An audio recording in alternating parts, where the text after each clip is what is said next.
Hey, my dear subscribers, what's up? It's Nova here. And I'm Nova too, and you're watching the Nova Briefcase channel. Grab a snack, get cozy, and let's jump right in. So, if you ask people how they see Japan, what do you think they'll say? Most of them would probably go with something like, Japan is all about technology and progress. Japan, a nation of resilience, a country with people who manage to rebuild from total devastation, both physically and emotionally, after the US dropped 2 atomic bombs, killing nearly 200,000 civilians. But let's be real, the most common answer you'd hear when people talk about Japan, oh, Japan, they're so nice, polite, and cute. Yep, cute. Japan has this worldwide reputation of being tied to kindness, peace, and, let's face it, cuteness. But my dear subscriber, you know us here. We like to dig deeper, ask questions, and really think about things. So, let's not take anything at face value. Let me throw out this question. Has Japan always been the land of politeness and peace? Is this cute and kind Japan image something that's been true throughout its history? Here's the truth. Up until the end of World War II, the world didn't see Japan as this sweet, peaceful country. In fact, the perception was the complete opposite. Japan was seen as evil, and not just a little bit evil. No, they had a terrifyingly bad reputation. Why, you ask? Well, it wasn't out of nowhere. Let's go back to what's called the Showa era, when Emperor Hirohito ruled Japan. Between 1929 and 1945, Japan's actions were so brutal, they made Hitler's Nazis look tame in comparison. Wait, what? Really? Yes, my dear subscriber, it's no exaggeration that during that time, Japan was often referred to as the Nazis of Asia. Yeah, it's pretty hard to imagine Nazis with narrow eyes, smooth skin, and straight hair. Actually, the territories Japan occupied during that time were double the size of what Nazi Germany managed to take over. And let me tell you, these weren't small, easy-to-conquer places, not some tiny little islands that you'd brush off like a snack. No, we're talking about massive nations: China, Malaysia, Singapore, Thailand, both Koreas, Hong Kong, Vietnam.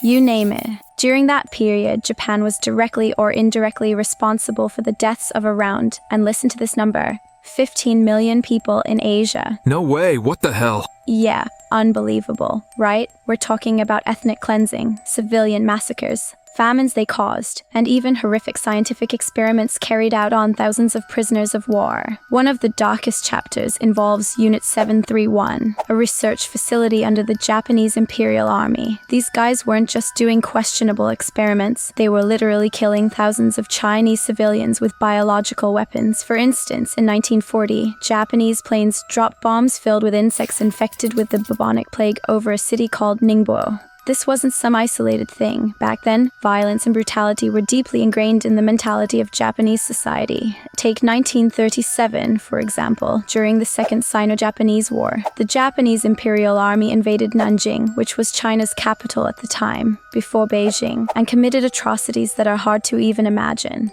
They killed around 200,000 civilians over just 6 weeks. 6 weeks. Even though there was no resistance, this was cold-blooded mass murder. This is Japan, man. This is their history. On top of that, they looted thousands of homes and businesses and committed over 20,000 rapes as well. History remembers this as the Nanjing Massacre. Now, here's an ironic twist for you. One of the heroes who managed to save and protect many Chinese civilians during the massacre was, wait for it, a Nazi. Yep, a German man named John Rabe, who happened to be living in China at the time. He created what's known as the Nanking Safety Zone, one of the most famous wartime safe zones in history. Thanks to him, around 150,000 Chinese civilians were sheltered, fed, and protected from the carnage. A Nazi, can you believe it? Just imagine, a Nazi being a hero against Japanese atrocities. It's surreal. And the impact of the Nanjing Massacre, which some refer to as the Forgotten Holocaust, didn't just fade away. It left scars that run deep, even today. For instance, there's a strong anti-Japanese sentiment in China, and you can see it reflected in their art. Did you know that China produces dozens of anti-Japanese films every single year? These acts of terrorism and countless others gave Japan a very dark reputation, especially in the eyes of Asian countries, the ones Japan occupied. To them, Japan wasn't just a villain, it was the ultimate villain. For many people in Asia, their knowledge of Nazi Germany's atrocities is almost non-existent. In fact, Nazi slogans and symbols are often used in school events, advertisements, and even as quirky folkloric elements in some parades and campaigns. Meanwhile, in Europe? Oh, no way. That stuff is absolutely forbidden. The reason for this difference isn't admiration or ideology. Rather, it's that many Asians are unaware of the heavy and dark history these symbols carry. This disconnect highlights how deeply their own experience with Japan overshadowed the global narrative about Nazi Germany. Now, my sweet, charming subscriber, the actually cute one, I can already hear the logical question forming in your head. Wait, Nova, if Japan was that bad, then how did they go from being this monstrous villain to the adorable, polite, anime-obsessed Japan we see today? What's with this complete image makeover? Let me break it down for you. First off, a new generation had to be born, a generation that wasn't directly exposed to Japan's violence. These kids didn't grow up hearing about military conquests or brutality. Instead, they started learning about Japan through things that actually grabbed their attention. And Japan? Oh, Japan knew this was their shot. They realized their military power was long gone, and even though their economic miracle in the 50s had made them the third largest economy in the world, that wasn't enough to change how people felt about them. So, they leaned into something way more impactful: soft power, cultural influence, the kind of stuff that connects with people, not governments. It's the art of winning hearts and minds through culture, not force. Basically, Japan was like, hey, world, I know you think I'm bad and a bully, but actually, I'm super nice, chill, love awesome anime and sushi, and look at my Fuji. It's cute, and I'm cute too.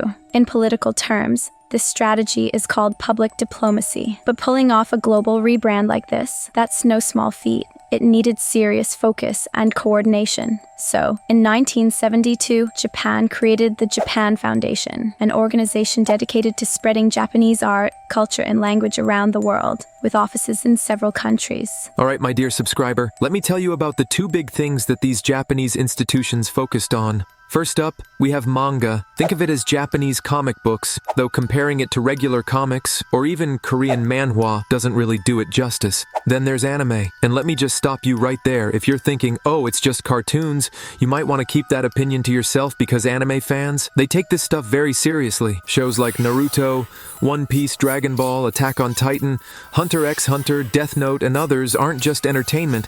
They're a full-blown lifestyle for their fans. And it's not just kids who love this stuff.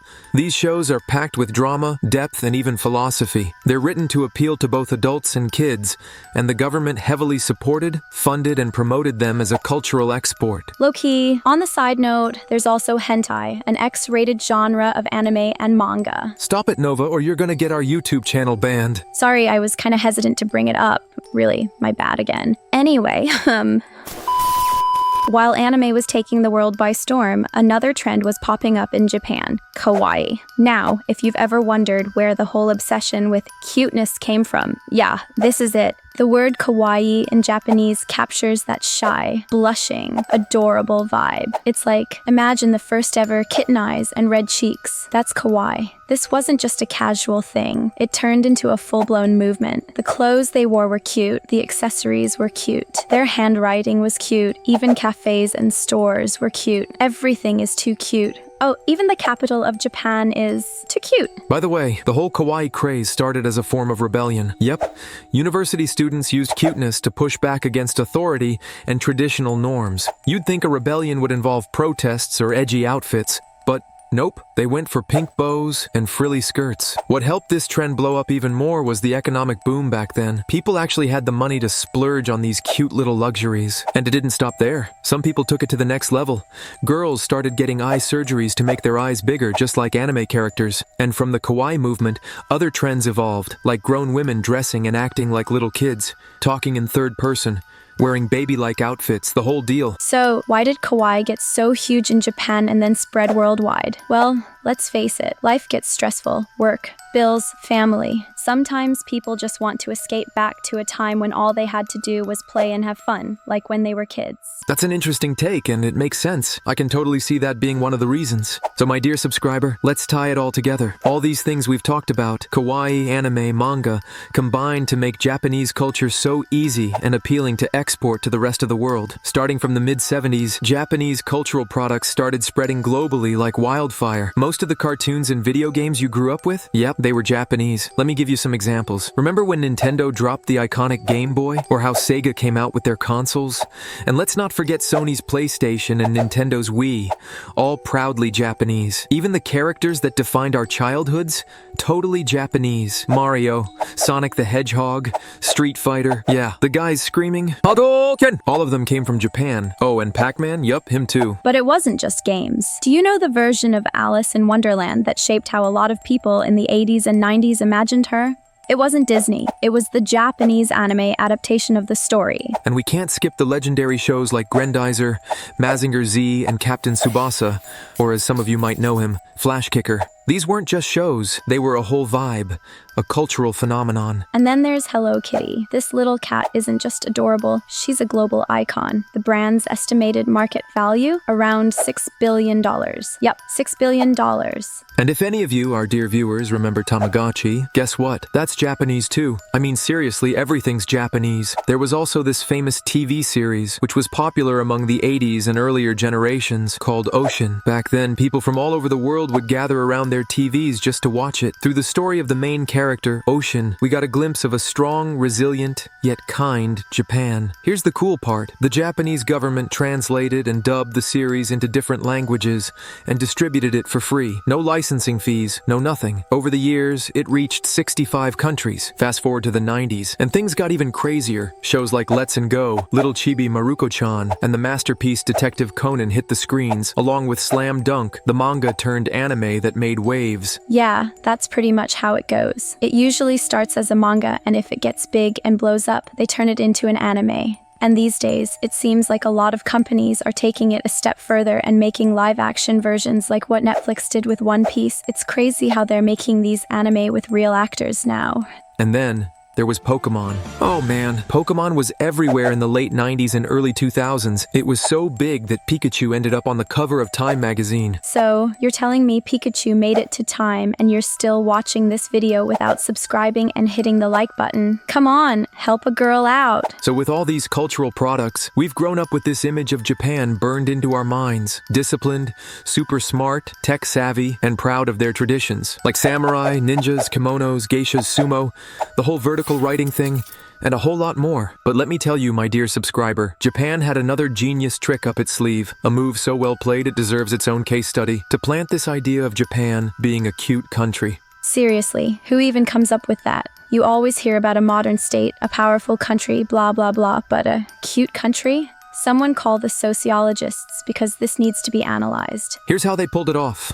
Unconditional grant aids. They flexed on the rest of the world by funding over 30 countries with thousands of projects, costing millions of dollars. We're talking about building hospitals, opera houses, even donating ambulances with labels in the local language of each country, saying, a gift from the people of Japan. Oh, that's so sweet. Arigato, Nihon. Compare that to the French cultural centers where they show movies entirely in French, with no subtitles or dubbing. Come on, colonizer, who's supposed to understand that? Oui, that's like getting a free dose of Paris syndrome. Anyway, as they say, all good things must come to an end. Enter the late 90s and the infamous Asian financial crisis. Yep, the one that knocked out the Asian tigers. Japan's economy took a massive hit as well. And guess what? Their beautiful industries, cutting-edge tech, and rich culture couldn't save them. And despite the economic struggles, Japan kept working on polishing its global image. They even issued an official apology to South Korea for their colonial atrocities and co-hosted the 2002 FIFA World Cup together. Then, an American journalist, Douglas McGray, writes an article in Foreign Policy. In it, he highlights how Japan still has this massive cultural and cuteness reserve, what he called Japan's gross national cool. He argued that if Japan doubled down on this and used some simple tools, they could spark an economic boom like no other and make their economy soar again. Now, you might say, Nova, hold on. This is just some American journalist writing for a fancy magazine. What's the big deal? Well, let me tell you, my dear subscriber, the Japanese government took that article seriously. They started talking about this whole national cool concept, and before long, it became a hot topic in Japan's political and cultural circles. And that's when the term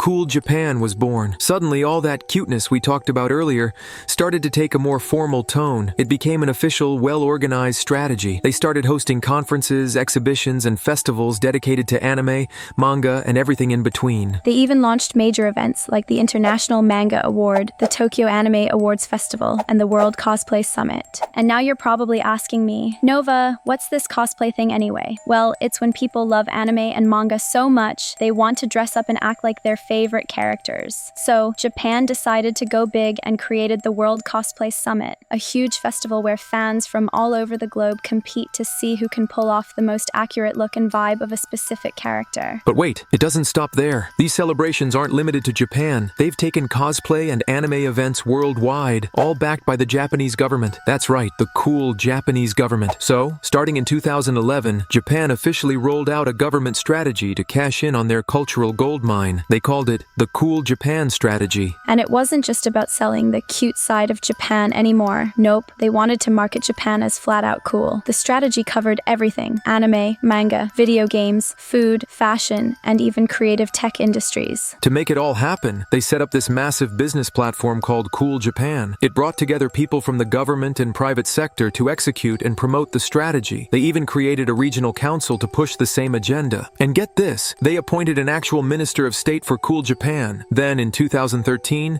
they took things a step further and launched the Cool Japan Fund, basically a big investment fund. Its job? To support businesses that could export the Cool Japan vibe through their products and services. They even helped companies open up shop in other countries to promote and distribute Cool Japan products. You know what I just remembered? What? Logan Paul and the Japanese forest incident. Let's not talk about that either, but yeah, I know he's really into collecting those Pokémon trading cards. Yeah, okay. In the end, my dear subscriber, Japan is just like any other country. It's neither all good nor all bad. It's just a regular country, honestly. But here's the thing, Japan is smart. Over the years, they've managed through a long political project to make you love the place. They've made you fall for their industries, culture, and even the whole cuteness thing. And they've sold it to you in every possible way. Grants, products, movies, TV shows, you name it. And it hits you every time you watch anime. Grab some sushi, try out practicing Aikido, mess around on your PlayStation, chill with a Shiba Inu, catch Pokémon in Pokémon Go, or even take a spin in a Toyota. Awesome Japan really knows how to get under your skin. Also, it'll make you realize that marketing and branding, yeah, it can totally be done on you even when it comes to countries. But wait, let me blow your mind even more. Branding can even be done on people. For example, in these previous episodes, I managed to convince you that I'm cultured, smart, and a genius. And guess what? That's actually true. What's up with that? You doubt me or what, boy? Nah, seriously though, go back and check out the earlier episodes. You'll see for yourself. Stick around for the next episodes and you'll see if I'm right or not. And hey, don't forget to subscribe to the channel. You can't just skip that. Come on, do it, come on, do it please. Alright, thanks. See you later. Bye. Bye. Yo, we kinda threw a lot of stereotypes in that editing, huh? Well, that doesn't mean they're not true though.